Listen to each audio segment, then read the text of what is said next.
Hello दोस्तों, स्वागत है आपका फिर से हमारे YouTube channel first step academy पर। जैसा कि आपको पता है, हम यहाँ साइंस के लेक्चर प्रोवाइड आपको कर रहे हैं। आज हमारा एक नया टॉपिक है नर्वस सिस्टम, तंत्रिका तंत्र, उसके बारे में हम पढ़ने वाले हैं। जो भी बेसिक से जानकारी से लेकर होगा डिटेल तक आपको वीडियो प्रोवाइड किए जाएंगे। ये पार्ट वाइज आपको वीडियो दिए जा रहे हैं ताकि आप आसानी से इसके नोट्स बना सकें और एग्ज़ाम में ज़्यादा क्वेश्चन सॉल्व कर सकें। आइए शुरू करते हैं।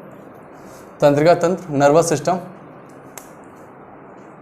तंत्रिका तंत्र अगर होता क्या है, तो सीधी सी परिभाषा है कि मनुष्य के शरीर में तंत्रिका कोशिकाओं के द्वारा, किसके द्वारा? तंत्रिका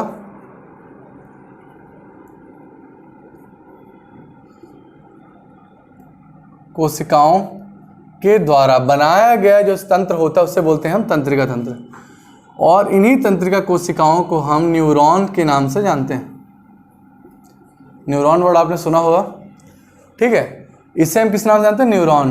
फिर प्रश्न आता है, ये जो न्यूरॉन शब्द दिया है सर्वप्रथम किसने प्रयोग किया? तो जो न्यूरॉन शब्द है यह पहली बार दिया था पुरकिंजे नामक वैज्ञानिक ने। किसने दिया है? पुरकिंजे नामक वैज्ञानिक ने। और विज्ञान की वह शाखा जिसमें हम तंत्रिकाओं का अध्ययन करते हैं, विज्ञान की शाखा जिसमें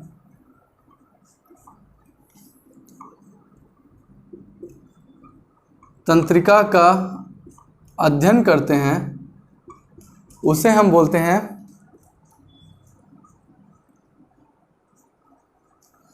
न्यूरोलॉजी।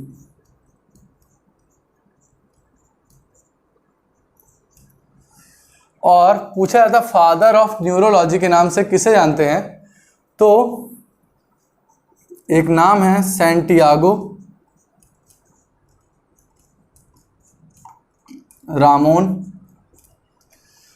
सैंटियागो रामोन को फादर ऑफ न्यूरोलॉजी कहा जाता है। न्यूरोलॉजिस्ट का खोज करने वाला इनका कहा जाता है। पर ध्यान रखना, शब्द किसने दिया? पुरकिंजे ने। और न्यूरोलॉजी के अंतर्गत अध्ययन किसका करते हैं? तंत्रिका कोशिकाओं का, जिसको हम न्यूरॉन्स के नाम से जानते हैं। समस्त न्यूरॉन्स के द्वारा बनाया गया जो सिस्टम होता है उसे हम बोलते हैं तंत्रिका तंत्र, नर्वस सिस्टम, ठीक है। न्यूरॉन शब्द किसने दिया? विज्ञान की वह शाखा जिसमें हम तंत्रिकाओं का अध्ययन करते हैं उसे कहते हैं न्यूरोलॉजी। और न्यूरोलॉजिस्ट संबंधित जो डॉक्टर होता है उसको क्या बोलते हैं? हम न्यूरोलॉजिस्ट बोला जाता है, ठीक है। तो यहाँ नाम क्या है? खोजकर्ता किसे बोला जाता है? सैंटियागो रामोन को। आगे बढ़ते हैं। अब यहाँ बात हो रही कोशिकाओं की। तो पहले भी मैंने आपको बताया है, मनुष्य के शरीर में सर्वप्रथम ऊतकों का निर्माण होता है। ऊतकों का, जिसे हम टिश्यू कहते हैं। ऊतकों से क्या निर्माण होता है? अंगों का, ठीक। अब यहां बात हो रही कोशिकाओं का। तो जो कोशिका का निर्माण होता है,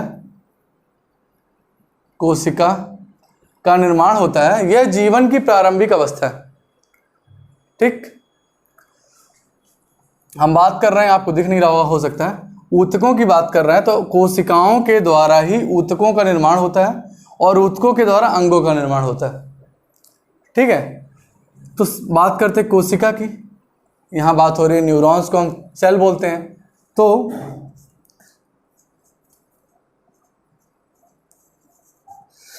न्यूरो सेल की अगर बात की जाए आपसे, ठीक है, तो ये बनेगा किससे?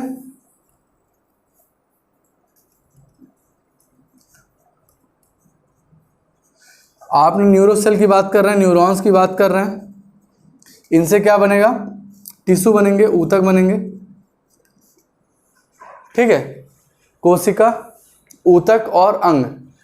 तो इसके बाद आपका जो न्यूरोलॉजी सिस्टम है पूरा, वो उसका निर्माण होगा, यानी पहली प्रारंभिक इकाई, उसके बाद की अवस्था। तो जो कोशिका टिश्यू है, न्यूरो टिश्यू है हमारा, तो न्यूरो टिश्यू पहली बार जो मनुष्य के शरीर में निर्माण होता है वह होता है एक एपिडर्म नामक परत पाई जाती है। एपिडर्म यह होती है भ्रूणावस्था में। भ्रूणावस्था के दौरान एपिडर्म नामक परत से भ्रूणावस्था के दौरान ही पहली बार आपके न्यूरो टिश्यू का निर्माण होता है, जिनके द्वारा न्यूरॉन्स का निर्माण होता है, ठीक है, और तंत्रिका तंत्र का निर्माण होता है, ठीक। तो न्यूरो सेल के द्वारा न्यूरो टिश्यू का निर्माण हुआ, जिन्हें ऊतक कहते हैं। कहाँ निर्मित होता है पहली बार? भ्रूणावस्था में, एपिडर्म परत पे। ठीक, ये बेसिक सी जानकारी है, इसका स्क्रीनशॉट ले लें। आगे बढ़ते हैं।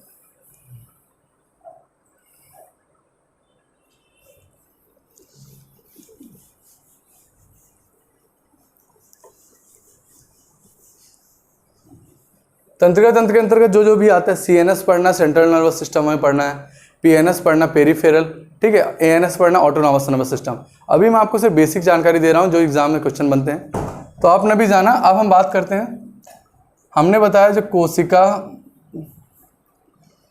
को हम क्या बोलते हैं? न्यूरॉन बोलते हैं। ठीक है, तो जो न्यूरॉन है इसे मनुष्य के शरीर की सबसे बड़ी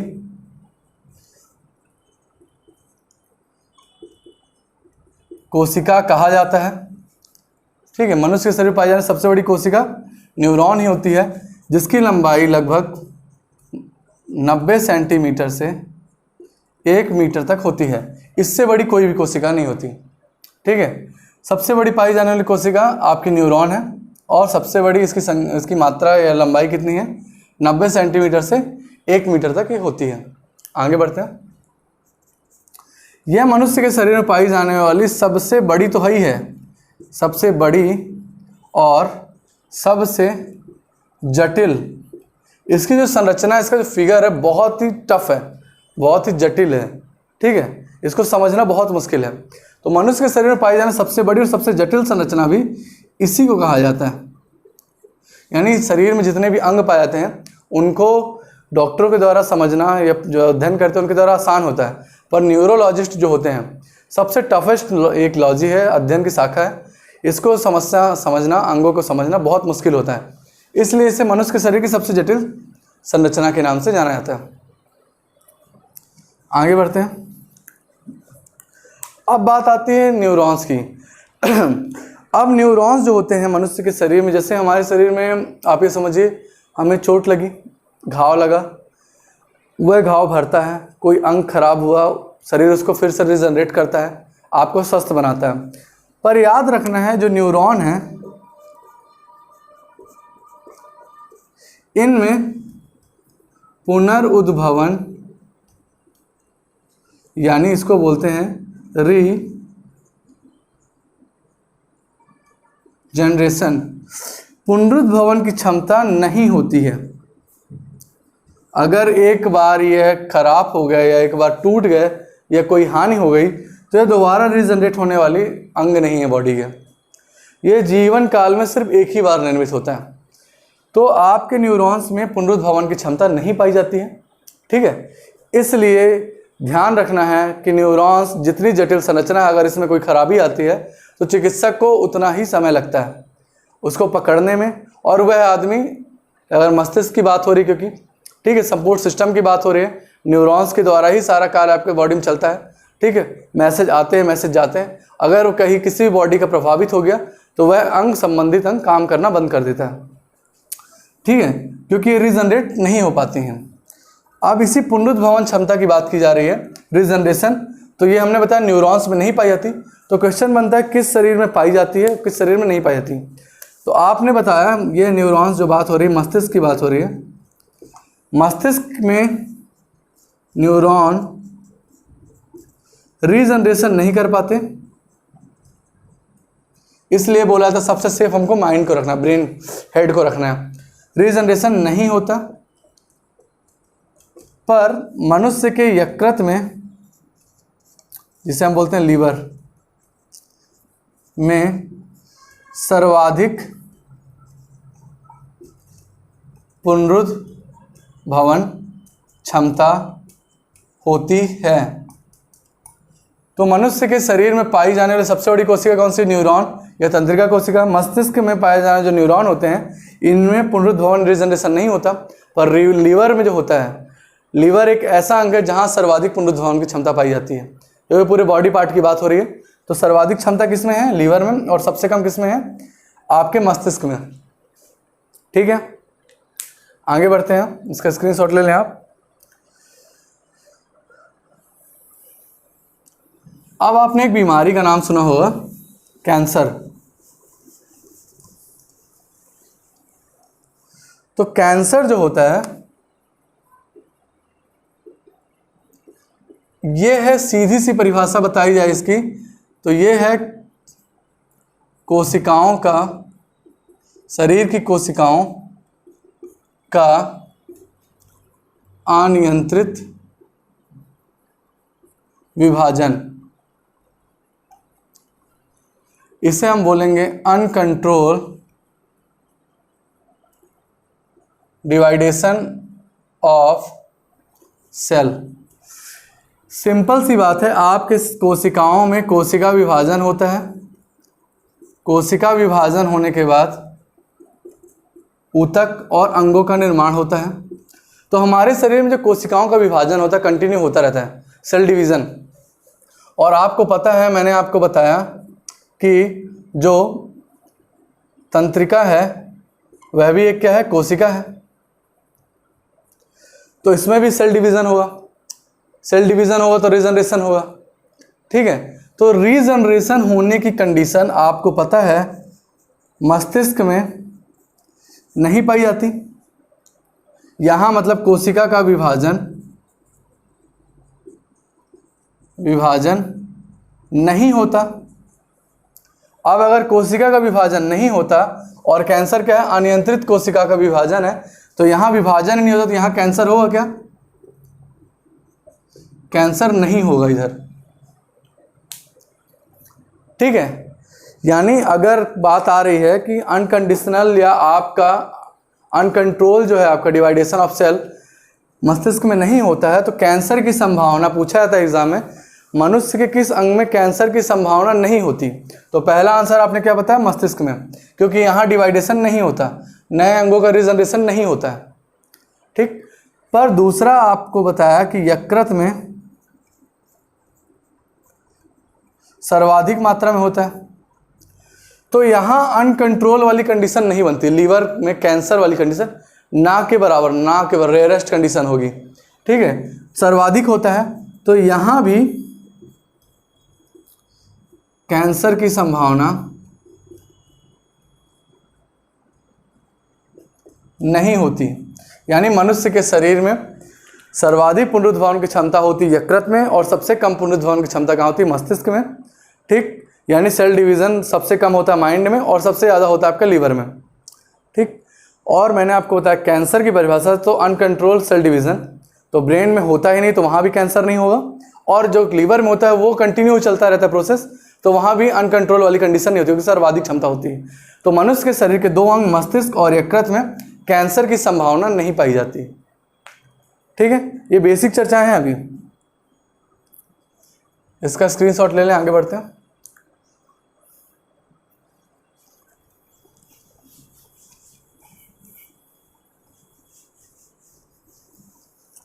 अब हम बात कर रहे हैं पुनरुद्भवन की या रीजनरेशन की।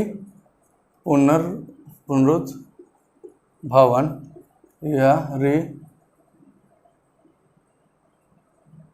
रीजनरेशन।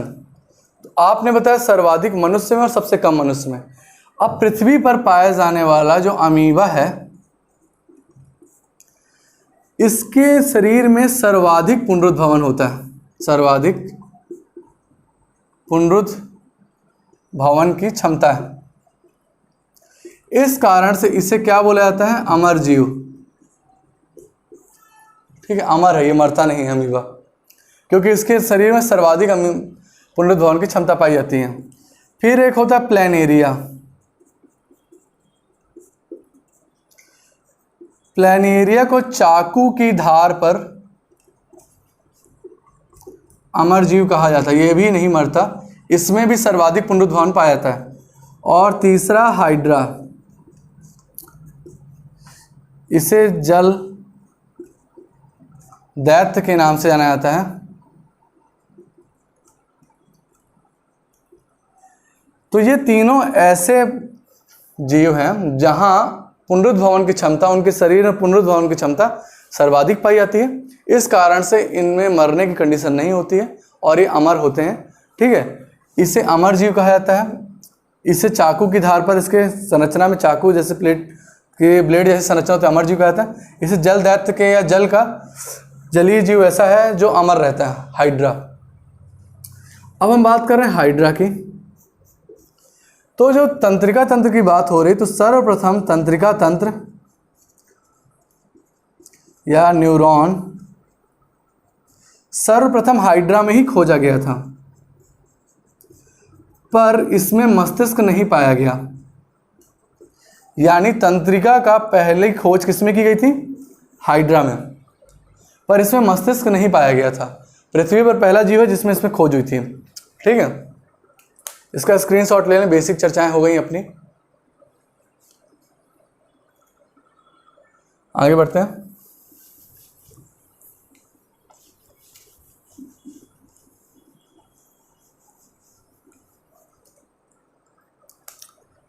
अब हम बात कर रहे हैं तंत्रिका कोशिकाओं की।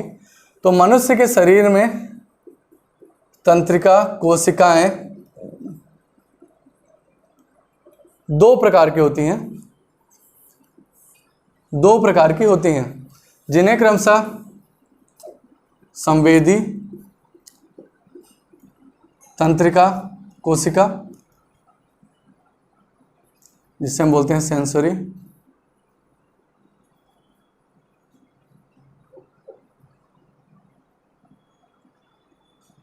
नर्वस सेल, और आपकी होती है प्रेरक तंत्रिका कोशिका।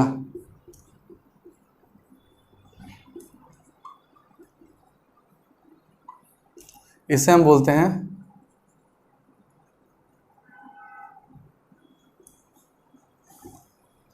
यानी तंत्रिका कोशिकाओं की संख्या 2 होती हैं, जिन्हें क्रमशः संवेदी और प्रेरक तंत्रिका कोशिका कहा जाता है। अब संवेदी तंत्रिका किसे बोला जाएगा? संवेदी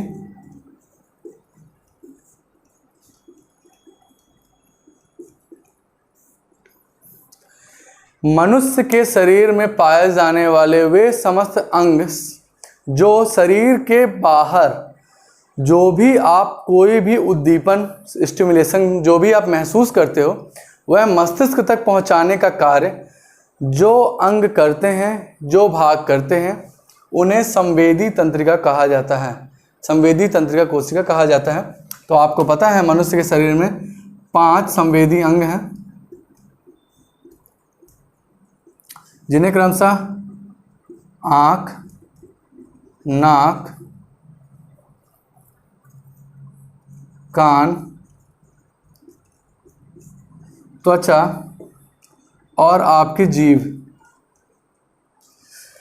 1 2 3 4 5। तो आपने बताया 5 संवेदी अंग मनुष्य के शरीर में पाए जाते हैं। इन्हीं संवेदी अंगों के अंतर्गत आने वाले संवेदी कोशिकाएं, संवेदी तंत्रिका कोशिकाएं समस्त उद्दीपनों को महसूस कर संदेश मस्तिष्क तक ले जाते हैं। कौन ले जाता है? संवेदी तंत्रिका।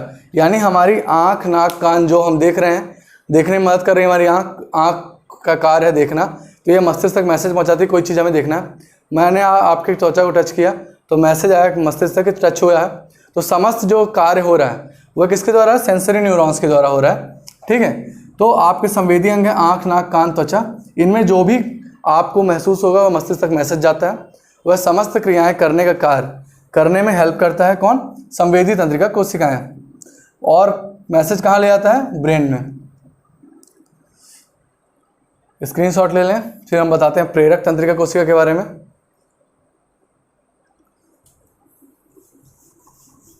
अब हम बात कर रहे हैं प्रेरक तंत्रिका कोशिका दूसरी।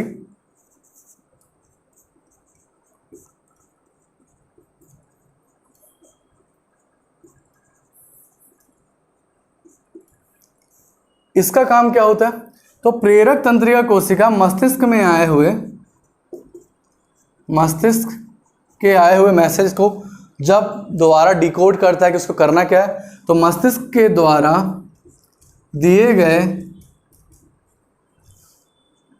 समस्त संदेशों को शरीर के समस्त अंगों तक पहुंचाने का कार्य करता है। यानी संवेदी में आपने देखा कि ये कहाँ मैसेज लेके जा रहा है, मस्तिष्क में यानी ब्रेन में, सारे बॉडी के मैसेज यहाँ लेके गया। और प्रेरक द्वारा क्या होता है, ये समस्त अंगों में मैसेज पहुंचाता है। ब्रेन से सारे मैसेज पूरे आपके बॉडी के सारे जो पार्ट है वहाँ मैसेज पहुंचता है। तो संवेदी तंत्रिका आपने समझ लिया और प्रेरक तंत्रिका कोशिका आपने समझ लिया। स्क्रीनशॉट ले लें, आगे बढ़ें।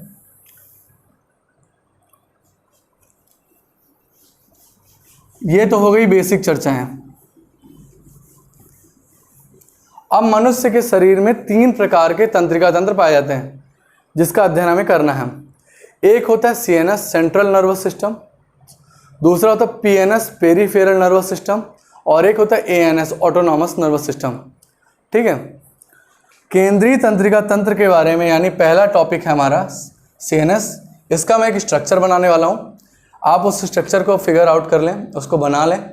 फिर उसके बाद हम पढ़ेंगे उसके बारे में डिटेल से। पहले CNS के बारे में डिटेल से पढ़ेंगे, फिर हम PNS के बारे में पढ़ेंगे, फिर ANS के बारे में पढ़ेंगे। तो पहला टॉपिक है हमारा CNS, इसे बोला जाता है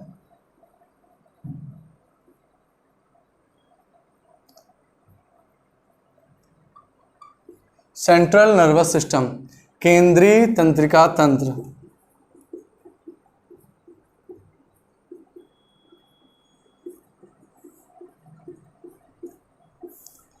अब केंद्रीय तंत्रिका तंत्र क्या है, मैं यहाँ खड़ा हूँ आपके सामने, आपको दिख रहा होगा। अगर आपसे बात की जाए पूरे शरीर में केंद्र का भाग कौन सा है, तो आपको दिख रहा हो केंद्र का भाग हमारा क्या है, ये मस्तिष्क है। ये जो संरचना है केंद्र में स्थित है।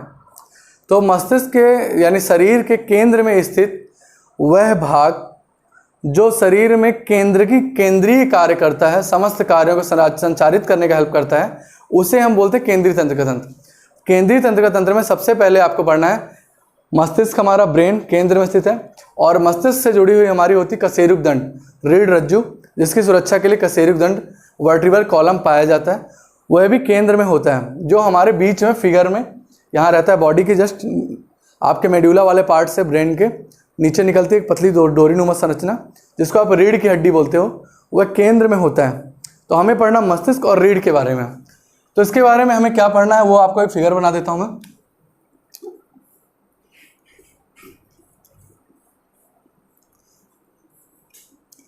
इसमें पहले हमें पढ़ना है ब्रेन,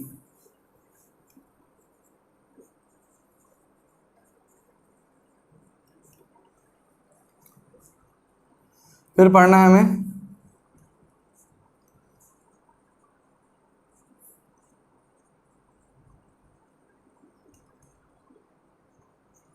स्पाइनल कॉर्ड।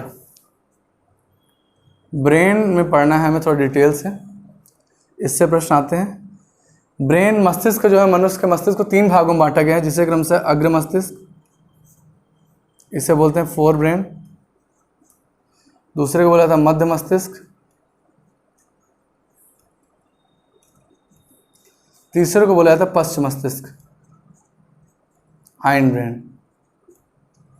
ठीक है, स्पाइनल कॉर्ड की चर्चा आगे करेंगे, पहले इसके बारे में समझते हैं। मस्तिष्क बहुत इंपॉर्टेंट टॉपिक हमारे एग्जाम से रिलेटेड, इसलिए इसको डिटेल से पढ़ेंगे। अग्र मस्तिष्क का जो निर्माण होता है वह 2 भागों से होता है, जिसे क्रमशः कहते हैं प्रामस्तिष्क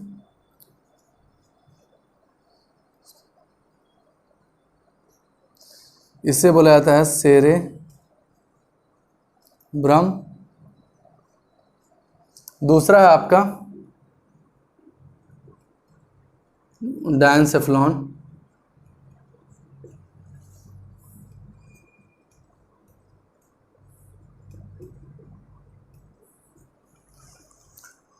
ठीक है, प्रामस्तिष्क और डायनसेफ्लॉन, इसे बोला था सेरेब्रम, इसे डायनसेफ्लॉन। डायनसेफ्लॉन को 2 भागों में बांटा गया है, जिसे क्रमशः कहा जाता है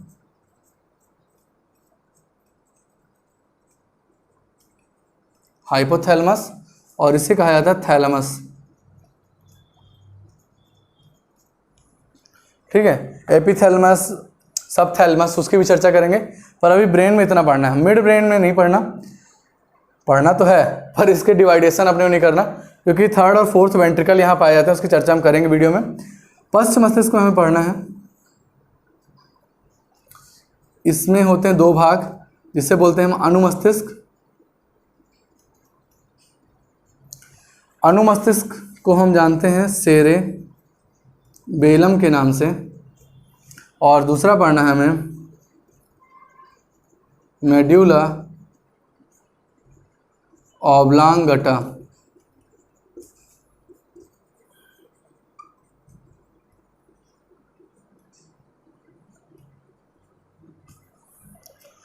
ठीक है, तो ब्रेन में कुछ हमको पढ़ना है, यानी सीएनएस सेंट्रल नर्वस सिस्टम में सबसे पहले हमको पढ़ना है ब्रेन के बारे में। ब्रेन को तीन भागों में बांटा गया है, जिसे क्रम से अग्र मस्तिष्क, मध्य मस्तिष्क और पश्च मस्तिष्क के नाम से जाना जाता है।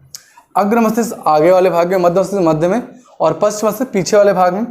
फिर अग्र मस्तिष्क को भी दो भागों में बांटा गया है, जिसे क्रम से प्रामस्तिष्क, सेरेब्रम, डायंसेफेलॉन के नाम से जानते हैं। दो भाग हैं इसमें, एक प्रामस्तिष्क और एक डायंसेफेलॉन। अब डायंसेफेलॉन का भी निर्माण दो भागों में किया गया, हाइपोथैलेमस और थैलेमस में।